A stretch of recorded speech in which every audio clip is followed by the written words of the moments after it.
제가 히브리서 11장 23절부터 31절까지 말씀 봉독해 드리도록 하겠습니다.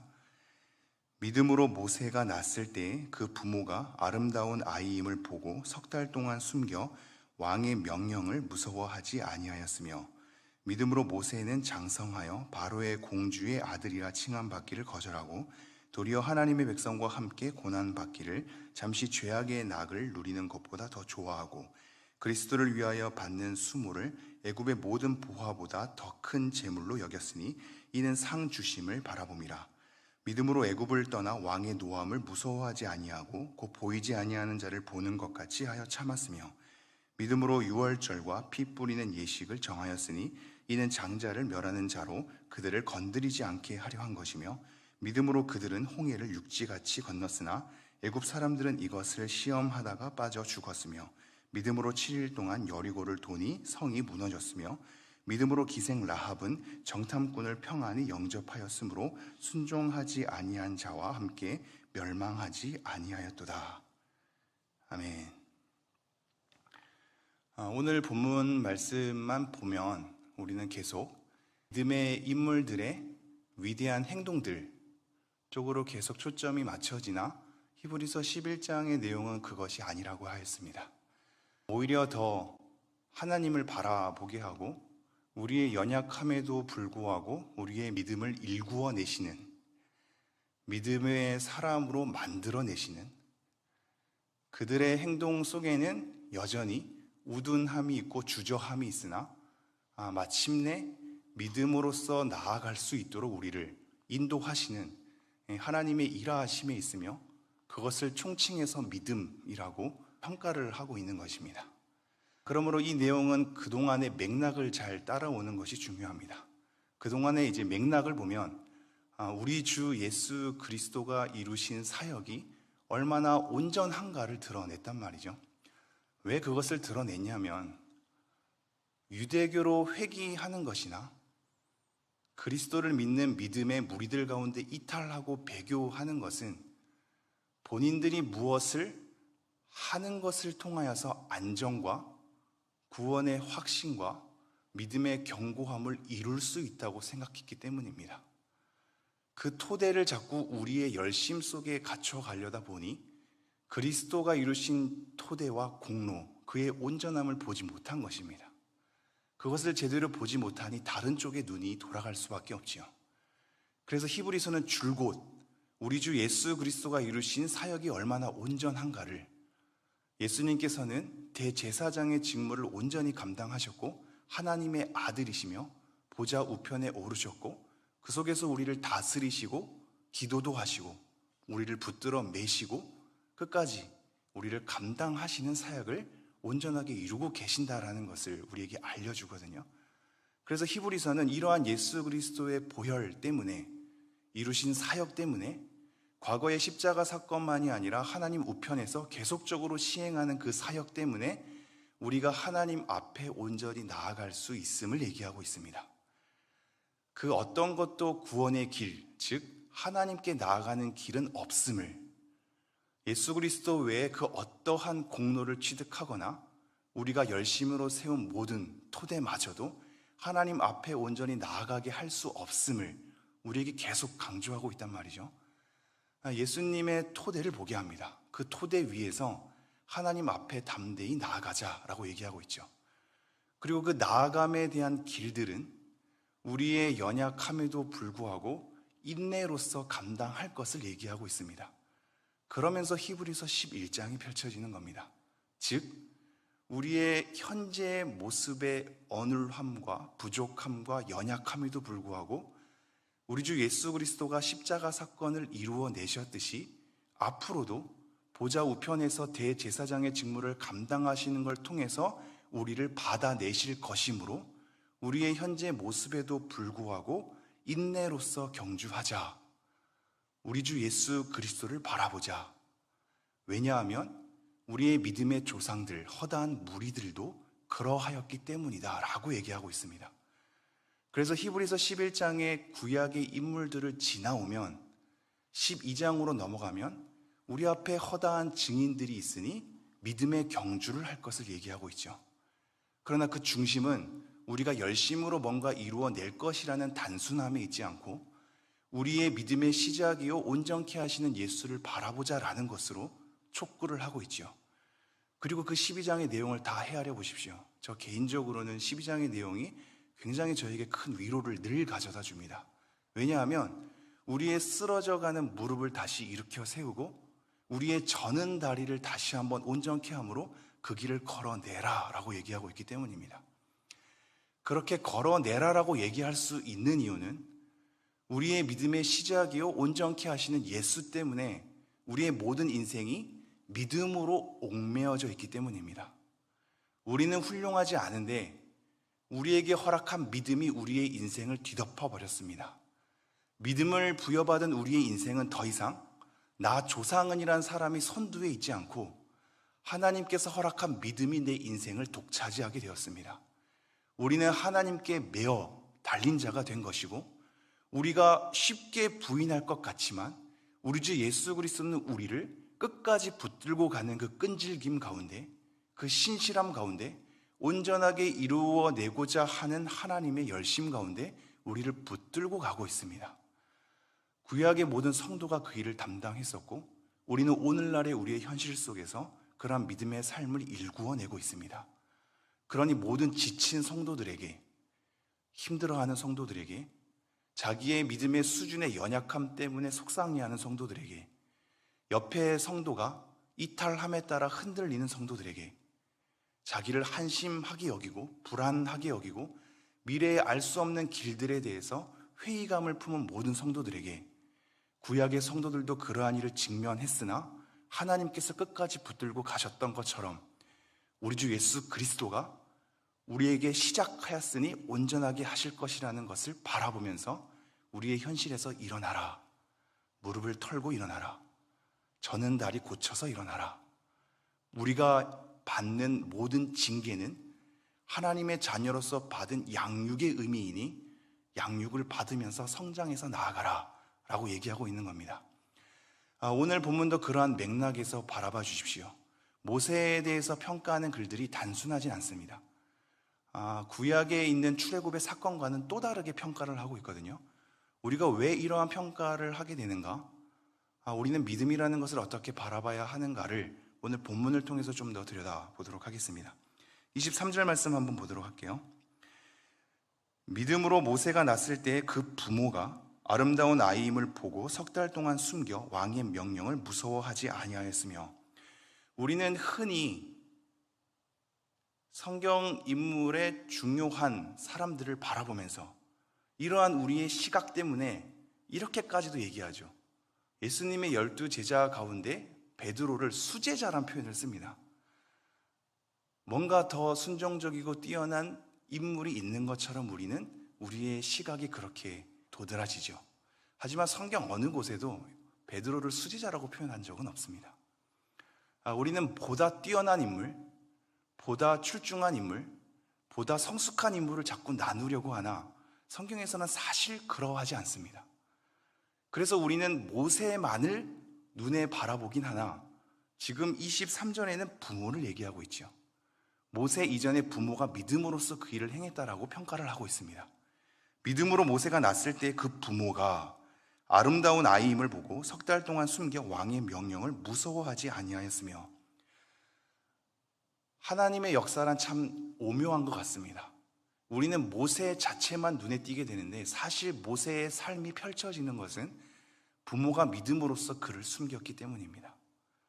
석 달 동안 모세의 출중함, 이때의 출중함은 뭔가 남다른 하나님의 부르심이 있을 것이다 라는 확인, 그 확인을 통하여서 바로 나일강에 던져버리는 공포의 압제 속에서 그 부모는 석 달 동안 모세를 숨기게 되죠.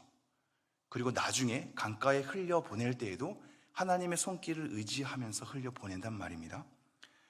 그렇게 믿음의 반응으로 부모의 일을 통하여서 모세가 흘려갔고, 24절, 믿음으로 모세는 장성하여 바로의 공주의 아들이라 칭함받기를 거절하였다고 합니다. 그러면서 25절, 도리어 하나님의 백성과 함께 고난받기를 잠시 죄악의 낙을 누리는 것보다 더 좋아하고, 26절, 그리스도를 위하여 받는 수모를 애굽의 모든 보화보다 더 큰 재물로 여겼으니 이는 상 주심을 바라봄이라. 24절에서 26절 말씀은 되게 특별한 말씀입니다.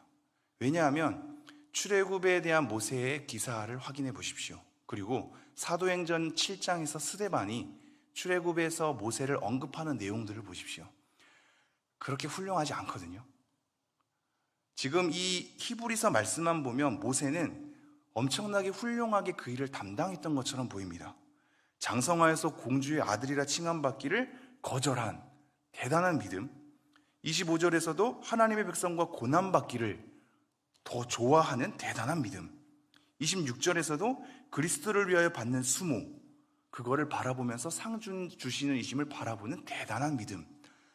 우리는 이렇게 생각할 수 있으나 출애굽 사건에서는 그렇게 기록하고 있지 않습니다.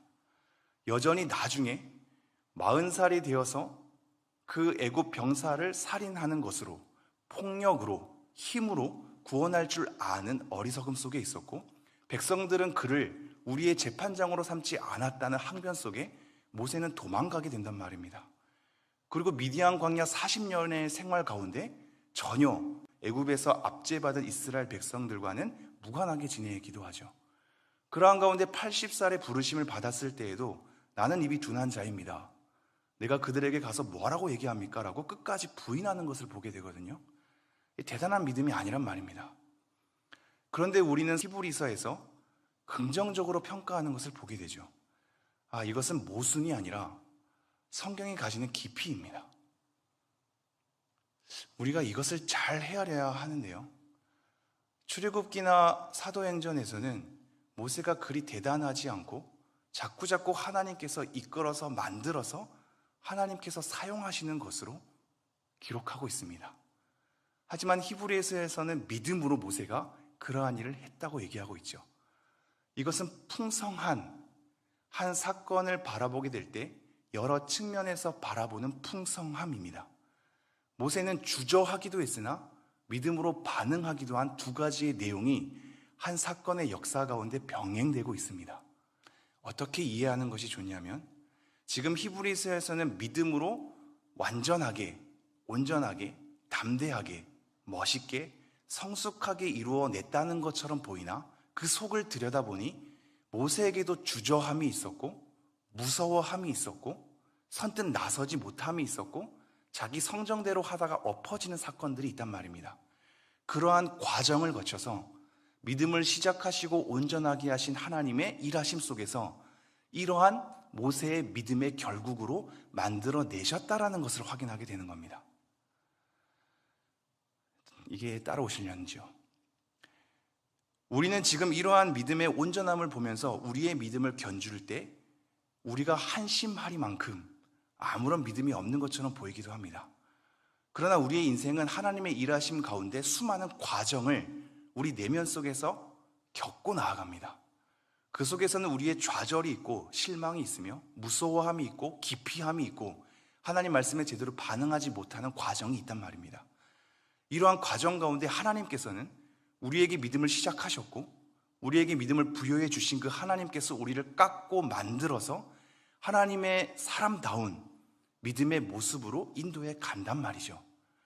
그러한 총체성, 우리의 모든 과정을 겪고 나서 결국엔 어떠한 사람으로 이루어냈는 것에 대한 평가 속에서 우리는 믿음 속에서 그러한 삶들을 이어받았으며 믿음 속에서 그렇게 버텨냈고 믿음 속에서 그러한 과정을 이루어냈다라고 히브리서는 평가하고 있는 겁니다. 그러므로 모세에 대한 여러 연약함에도 불구하고 믿음으로 그것을 행했다라고 표현을 하고 있죠. 네, 이 부분을 새벽에 잠깐 말씀드리려니 충분한 이해가 안 되는 것 같은데요. 좀 더 개인적으로 더 묵상해 주시면 또 감사하겠습니다. 우선 계속 흐름을 이어가 보죠. 27절, 믿음으로 애굽을 떠나 왕의 노함을 무서워하지 아니하고 곧 보이지 아니하는 자를 보는 것 같이 하여 참았으며 믿음으로 유월절과 피 뿌리는 예식을 정하였으니 이는 장자를 멸하는 자로 그들을 건드리지 않게 하려 한 것이며. 지금 27절, 28절도 보십시오. 사실 믿음으로 무엇을 했다라는 모세가 부각되는 것 같으나 그러한 모세가 그렇게 반응하도록 규례를 주시고 그렇게 인도하여 내신 하나님의 일하심들이 감추어져 있거든요. 27절에서도 마찬가지죠. 믿음으로 애굽을 떠나 왕의 노함을 무서워하지 아니하고 곧 보이지 아니하는 자를 보는 것 같이. 이 보이지 아니하는 자가 하나님이거든요. 하나님을 보면서 참았다, 견디어내었다, 끝까지 버티었다라고 얘기합니다. 하나님께서 그를 붙잡아서 여러 상황의 공포 속에서, 한계 속에서, 우둔함 속에서도 자기의 부여받은 부르심과 믿음을 끝까지 견디어낼 수 있도록 하나님께서 인도하신 그 인도하심이 감추어져 있습니다. 마찬가지로 28절에서도 믿음으로 유월절과 피 뿌리는 예식을 정하였으니 라고 하니 모세가 뭔가 대단한 예식을 정한 것처럼 보입니다. 그러나 우리가 이미 알다시피 이 모든 예식은 하나님께서 정해 주셨고 모세는 그것을 전달하는 전달자였으며 그걸 통하여서 사람들은 하나님의 규례를 지켜나갔던 것입니다. 하나님께서 이러한 규례를 만들어 주셔서 결국 장자를 멸하는 자들, 즉 하나님께서 그들의 장자를 건드리지 않게 지나가는 유월에 대한 경험을 하게 되는 거죠. 마찬가지로 29절, 믿음으로 그들은 홍해를 육지같이 건넜으나, 그들이 건넌 것이 뭔가 대단한 믿음의 반응처럼 보이나 사실 홍해를 가른 것도 하나님이시고 그 토양이 마르게 한 것도 하나님이시며 그들이 건너갔을 때 애굽 병사들이 쫓아왔지만 그들을 엎으시는 것도 하나님이셨습니다. 모세가 대단한 믿음으로 홍해를 가른 것이 아니라 지팡이 하나 의지하면서 하나님 앞에 엎드렸더니 하나님께서 그 물을 가르신 것이거든요. 그러한 하나님의 일하심들이 감추어져 있죠. 30절도 마찬가지죠. 믿음으로 7일 동안 여리고를 도니 성이 무너졌으며, 이들이 뭘 대단하게 돌았습니까? 그들이 돌았더니 하나님께서 무너뜨린 거 아니겠습니까? 31절, 믿음으로 기생 라합은 정탐꾼을 평안히 영접하였으므로 순종하지 아니한 자와 함께 멸망하지 아니하였도다. 기생 라합은 말 그대로 기생이었습니다. 과거에 하나님 앞에 불의한 행동을 했음에도 불구하고 정탐꾼이 왔을 때 이 이스라엘 백성들을 통해서 일하시는 일하심들을 목도하게 되고 인정하게 되므로 믿음의 과정으로 끌어올린 자, 그래서 결국 기생이라는 과거의 죄된 삶에도 불구하고 혈통에 의지한 것이 아니라 믿음으로써 이 하나님의 백성에 합류한 자로 하나님의 일하심들을 우리에게 얘기하고 있습니다. 조금 정리를 해볼게요. 오늘 말씀이 좀 간단하게 풀리지는 않는 것 같습니다. 그러나 한번 잘 헤아려 보십시오. 이 히브리서의 맥락을 볼 때 지금 성경 인물들 곳곳을 대단하리만큼 평가하는 것이 아니란 말입니다. 하나님께서 우리에게 믿음을 허락하셨고 모든 세대 가운데 그들이 맡은 역할을 감당하게 하심으로 역사를 펼쳐가십니다. 믿음 속에 우리의 인생과 역사가 펼쳐져 있습니다.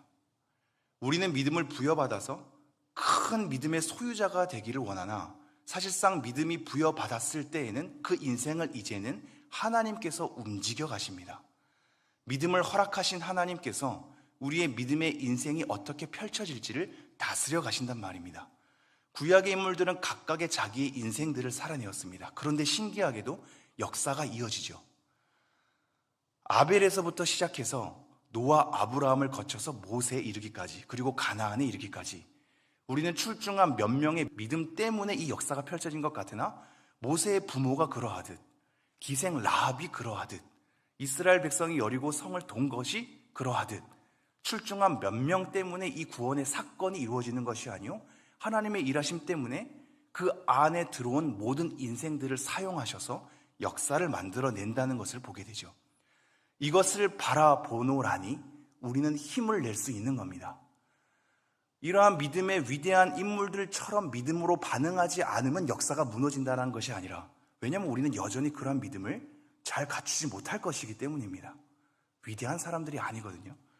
그럼에도 불구하고 일어날 수 있는 것은 우리의 무릎을 툭툭 털며 어그러진 다리를 고쳐서 다시 한번 일어날 수 있는 것은 믿음의 주요 온전케 하시는 예수를 바라보는 믿음의 내용 때문입니다.